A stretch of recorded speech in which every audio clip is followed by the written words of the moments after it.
as you see, we've got the old 304 and the factory automatic out of there. Now, if you tuned into previous episodes of this truck, the reason I pulled this out is I was getting a little bit lower compression on one side. It might have come back around if I got it running long enough, but it was not running really good, so I went ahead and pulled the heads to have a closer look, and I found this in the valley cover, under the valley cover I should say. And this stuff it's old sludge, but it is dried out from Arizona and it's turned to flakes. And my concern was, if I go ahead and spend the time to put this motor back together with new gaskets and everything, all this junk is going to end up into the oil galleys, into the oil filter, and probably plug up the oil pickup screen and cause a loss of oil pressure. And it's not just here. If you look down in the distributor hole, you can see it pretty much everywhere. You can see it. It's just horribly nasty. The other thing is, when I started looking, pretty much all the freeze plugs you can see have pit holes in them, and then all the side ones have been replaced with the expandy boat rubber plugs, which we all know how good those are. And overall, this thing is just so nasty, there was no way to clean it in the truck. So I decided, let's look for another motor. Let's see what we can find. Instead of being smart and go ahead and put a LS in it like I should, because I have them sitting around, it's like, nah, let's go ahead and find another international motor, because I just kind of want to keep this one with an international motor. I think they're cool, and I just like to tinker with different things. So anyway, I found this one first, and this one came up on Marketplace for $100. It's a 392. I drove an hour to pick this motor up. The guy's tractor had a flat tire. He did not tell me that, so we got out there and he's like, do you have a way to load it? He told me he had a tractor, and if anyone knows how heavy a 392 or any of these international motors are, there was no way we're getting this into the back of my truck without a lifting device. So I left, and then he called me the next day. He's like, hey, you still want that? I got my tire fixed.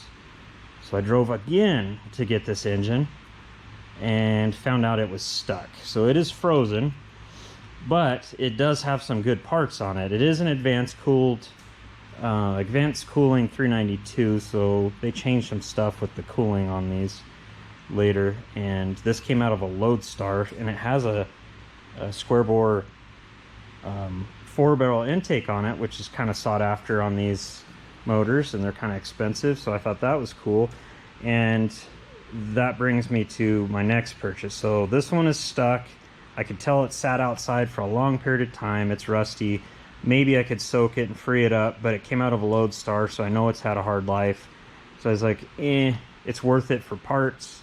And I did get a whole bunch of extra parts with it, so extra starter and a bunch of stuff like that. Oh, alternator bracket for a modern style Delco alternator, so we're going to try to use that.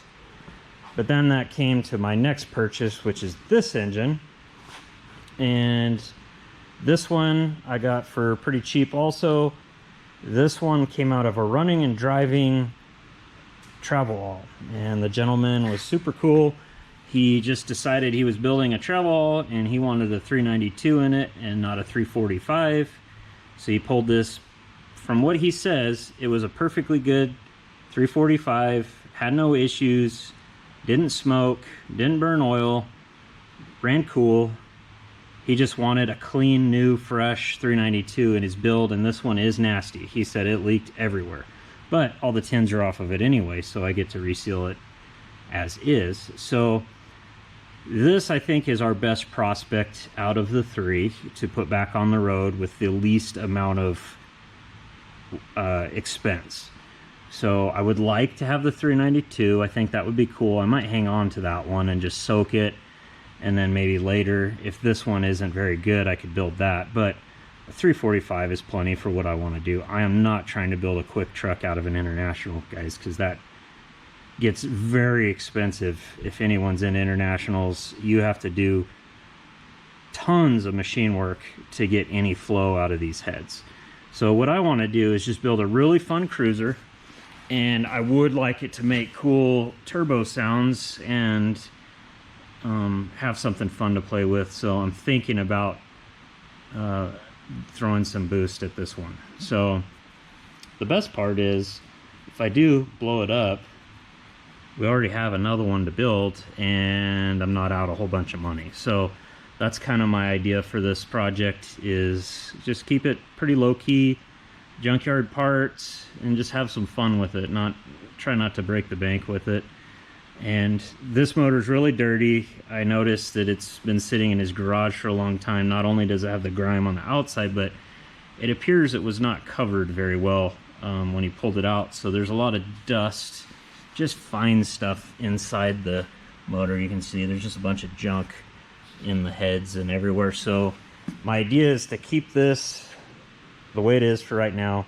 Right before we're ready to put it in, I'm going to hot pressure wash it, degrease it, clean it inside and out with that, and then we'll blow it out really good with compressed air, oil everything the best we can, roll it over, keep getting oil in it, and then we'll go ahead and reseal it, put it all together, paint it, slam it in the truck, and then we'll run it, and any oil or any water that's left in it, we'll do a quick oil change right afterwards to get that out, kind of flush it out. So that's the plan for this motor. I know it's never a great idea to put water into an engine, but I've done it many times in the past with junkyard engines, and as long as you get it out right away and get oil circulating, it ends up just fine. And the other thing is, I would rather circulate a tiny amount of water and then get that out with the oil than circulate a bunch of dust and debris that I cannot get out. So that's my idea. So what we're going to do, I need some of the parts from all these engines. This one is bare, so I need tins. The 304, the valley cover is narrower than the 345 and the 392. They're a little different. So I needed a valley cover, so that's where that engine comes in. That engine has the 4-barrel on it, which in the beginning I showed you I got a 2-barrel sniper. So I might return this and grab a 4-barrel one and run that intake. I don't particularly think it needs it for naturally aspirated, but if I do end up putting a turbo on it later, the injector size in the 2-barrel is a little small. So that's kind of the idea. I'm not 100% on that just yet. I also have a 345 2-barrel intake somewhere around here in this pile of junk that I could put on, so we can run the 2-barrel. Might do that. I have not decided.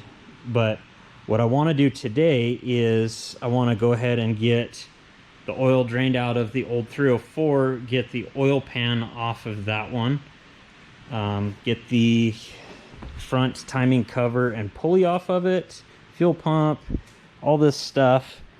And then I want to go ahead and get the intake and valley cover off the 392, and then put together a pile of parts.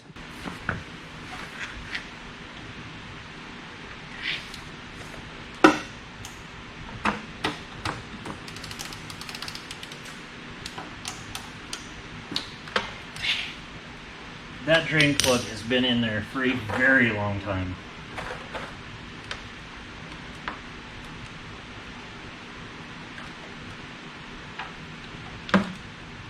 Well, actually it looks like oil.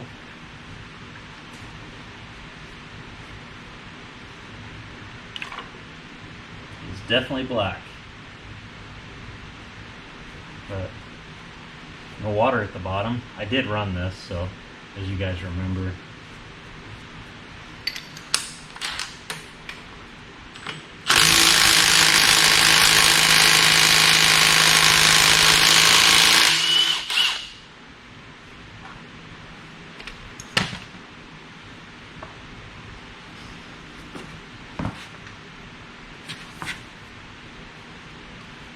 Looks like that's going to take some form of a puller. I'll have to figure that one out.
Well, this one is perplexing. It looks like the pulley comes on from the back side up against it and is sucked up against it with the... I can't really tell. I could be incorrect on that, or this could be a separate ring. There's so much junk on it, it's hard to see.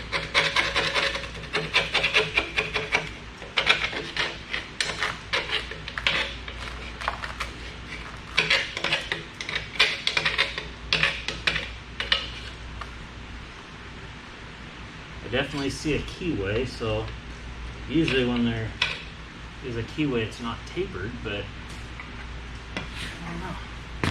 Let's see if I can get behind it and tap on it.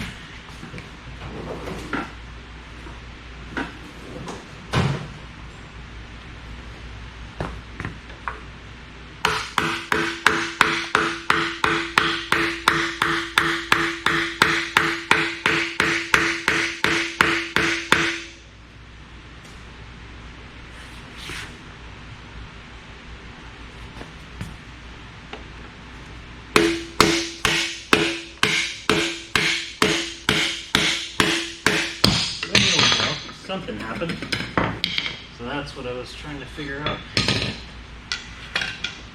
So this ring goes on and sandwiches the pulley over the top of this. I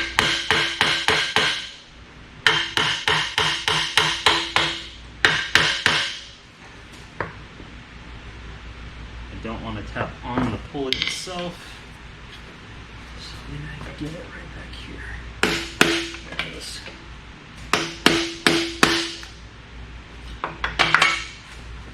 Pulley, that. Now we just have the crank hub. So I put a little bit of more heat to it and I tapped it and it's sliding out. So it's definitely just a slide-on pulley, it's just stuck.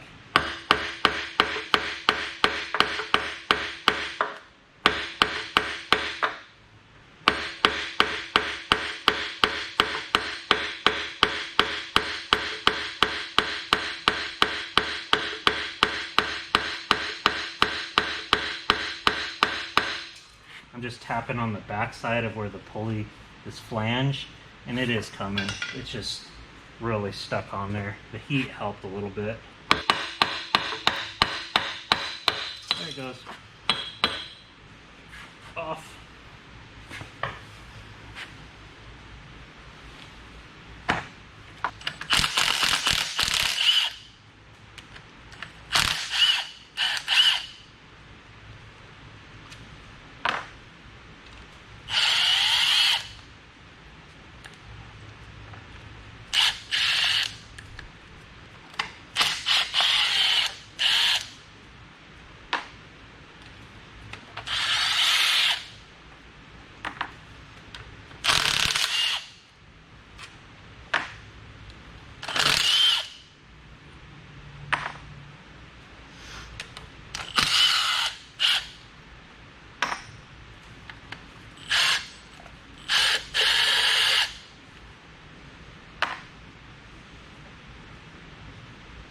Those are all off.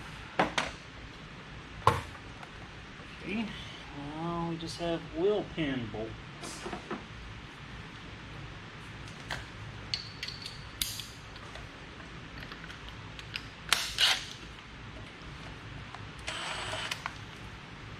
Man, there is so much junk. I can't even see them, they're so buried in junk.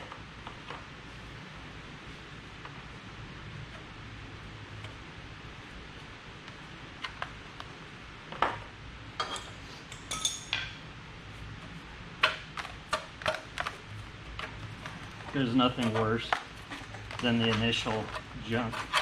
Tear down all the goo from years of use. Trucks were trucks back then and people used them, so when they leaked, they didn't just have oil. They also had dirt sticking on the oil.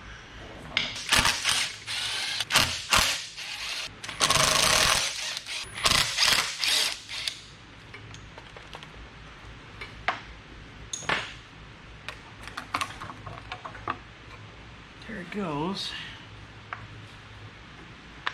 Look at the gunk in that thing. Holy cow.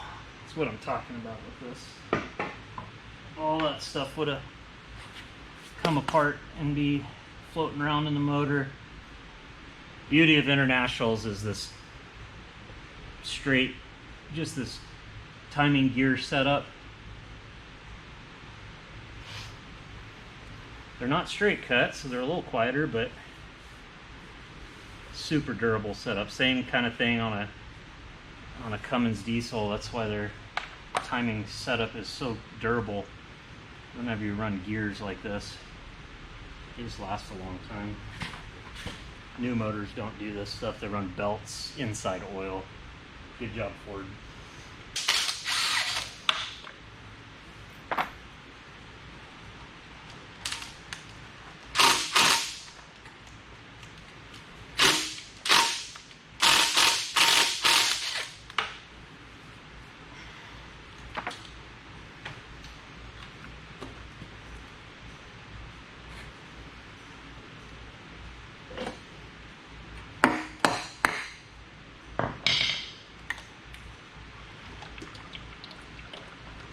Yummy.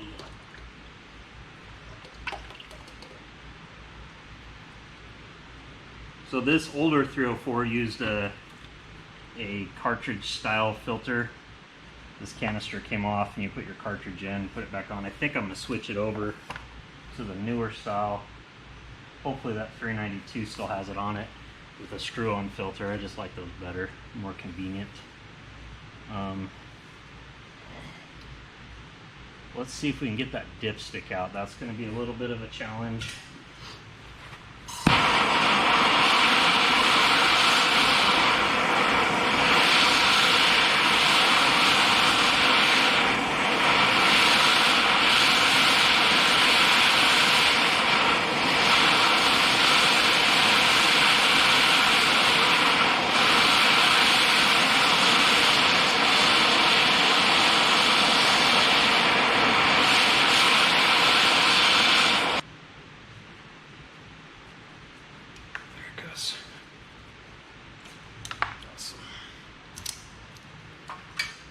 A lot of times they'll rust right there and break off.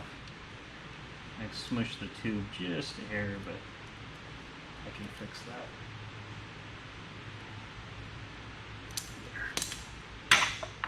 There. Dipstick's out, timing cover's out. Guys, look at the goo in this thing. Got the oil pan off. Look at that. Man, that's nasty. There's actually some water in it too, probably from me pressure washing, but all that stuff would have been up in the motor, and you can see, like, even on the main caps, they're just full of gunk packed up on the oil pump. And the bottom of the screen, not too bad actually, but it was definitely starting to pick up some junk when I ran it, and I didn't run it very long. So yeah, this was a wise choice. So these tins have to get cleaned up. I did figure out that there are a few bolts hiding on the back of this pan right up against the transmission bell housing. So this inspection cover you take off, and then there's a couple more 7/16 bolts right here and here. And then there's two Phillips head screws on this one that go straight up into the block. So these were all hidden treasures because of the amount of goo on this engine. So if you're tearing down a nasty one, hopefully that helps you out. But anyway, so there's our 304. It is still nasty. Let's get this guy off of here. First thing, we gotta find the bolts.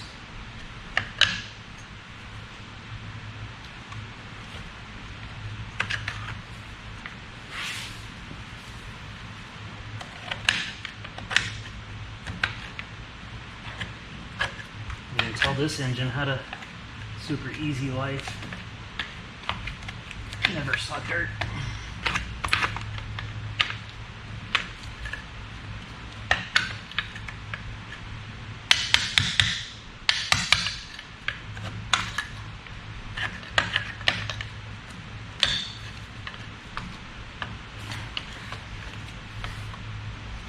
You know you got your work cut out for you when you have to dig to even find the bolts on your intake manifold.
Think all those, I think that's all of them.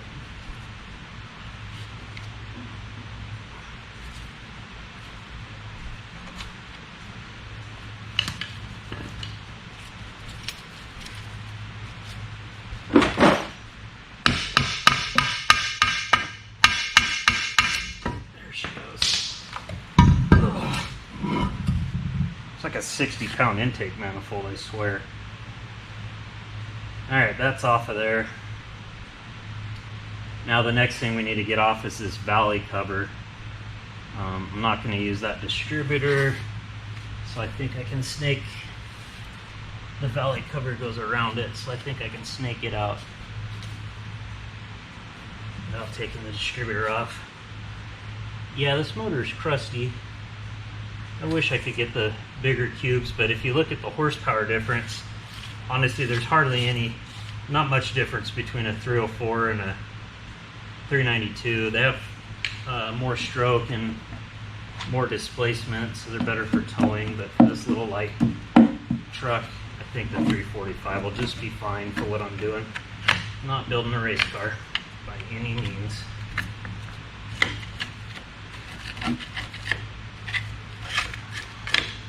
It looks like we have there's 4 on each side.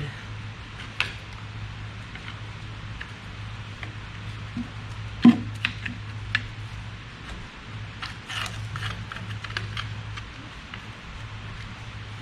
feel like I'm an archaeologist with how dirty these motors are. These are all, looks to be 1/2-inch bolts.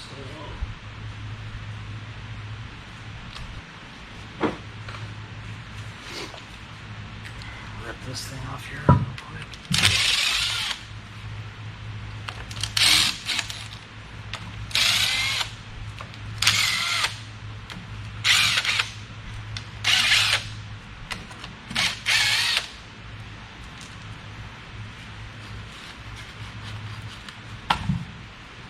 Distributor is loose, so we can't get to that bolt.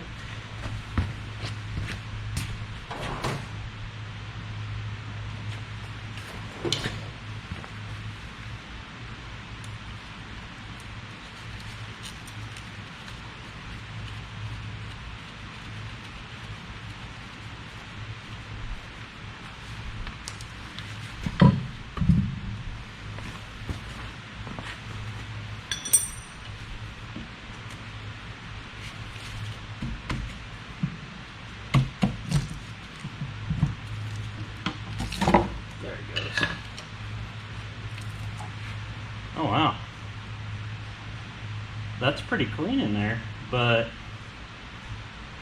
seems like there's something missing. Right here.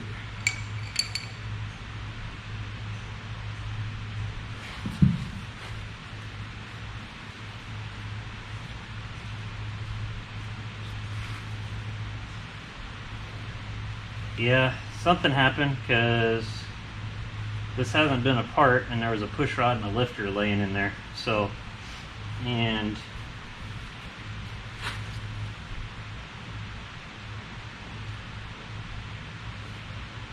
something's missing over there. That's where the lifter went, right there. But what is going on there? That push rod goes to that hole, but there's a push rod and a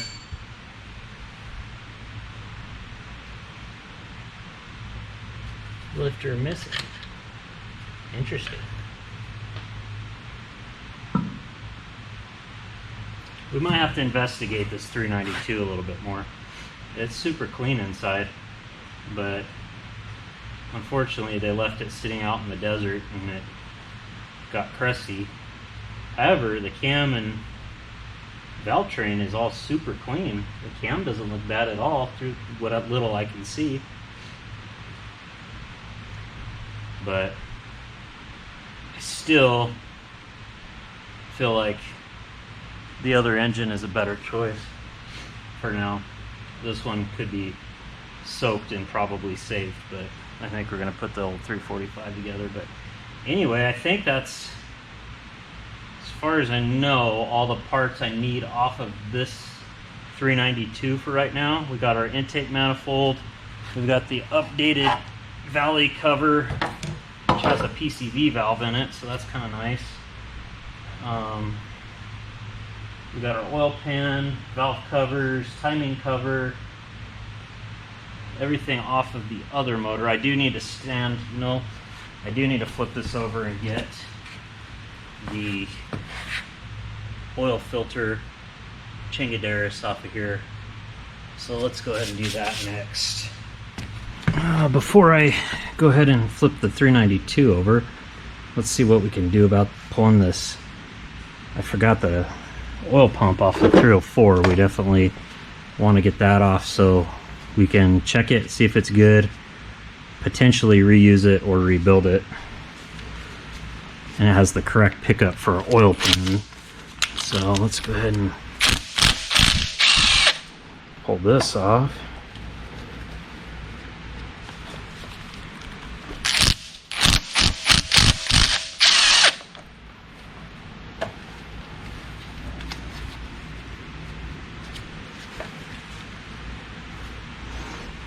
Two there, two there.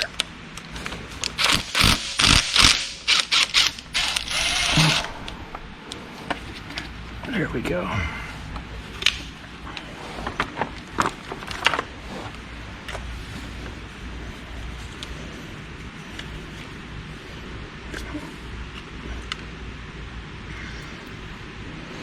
Guys, I know this looks like an unorganized chaos, but try to keep your bolts separate.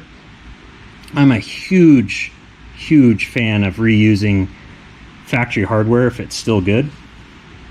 So usually what I do when I tear something down is I have kind of a unorganized chaos here, but I separate the bolts by what I'm taking apart, and then I'll go back and bag and tag everything, just filth dirty, and then I'm going to go through and show you how I clean all my bolts and get them ready to go back together, because you don't want to be putting bolts that you can't even get a socket onto back into your clean engine.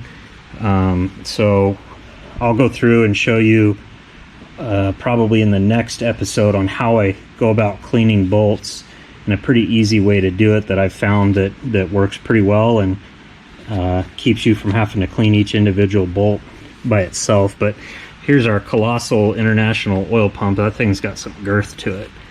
So we'll check it, make sure it's all good, probably end up reusing it. And another look inside the dirty old 304. Man, that thing's nasty. You could tell whatever oil they used, probably old Pennzoil. It was nasty. Look at the flex plate on that thing. Massive. Interesting. So anyway, let's now we got, I'm pretty sure that's the last off the 304. So now we're going to flip this one over so I can get to the oil filter housing on the other side. Let's see if we can try the old human forklift. 700-pound beast. There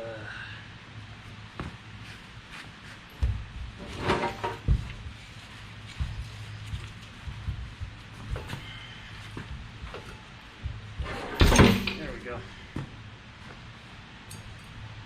That's all I needed just to get up so I could get to this oil filter housing.